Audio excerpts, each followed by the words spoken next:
कोंडागांव में मक्का के खेती ला बढ़ाए बर प्रोसेसिंग कारखाना खोले के सरकार है देरी से आश्वासन। अभी तक कारखाना नहीं खुले ले किसान मन होत हवे परेशान। कोंडागांव जिला में मक्का के उत्पादन ला देखत और अनुकूल जलवायु ला देखत यहाँ मक्का के प्रोसेसिंग प्लांट लगाए पर किसान मन से अंश के पूंजी ले गिरी से कटकुन किसान मन से जौन पूंजी इकट्ठा करेगी है ओला मिलाकर के 140 करोड़ रुपए के लागत वाले ये कारखाना में 7 करोड़ से ज़्यादा के अंश पूंजी किसान मन के भी लगे है। लेकिन अभी तक क्या मक्का प्रोसेसिंग प्लांट शुरू नहीं हो पाए है। पिछला सरकार ये प्लांट ला एथेनॉल प्लांट में बदलती रही से एकर से किसान मन ला पैसा जमा करे के बाद भी आज तक मक्का के उत्पादन में जो लाभ मिलना रही से वो लाभ नहीं मिल पाते।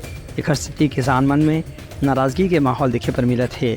कोंडागांव के किसान मन के कहना है कि ओमन ला मक्का के प्रोसेसिंग प्लांट में जो अंश धारक बनाए गए रही से वो प्लांट ला जल्द से जल्द शुरू करे जाए जेकर से ओमन ला फायदा मिल सके और ओमन मक्का के खेती करके अपन आर्थिक स्थिति ला और सुधार सकें।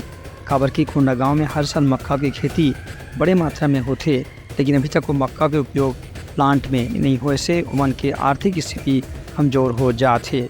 ब्यूरो रिपोर्ट तंगहा न्यूज़।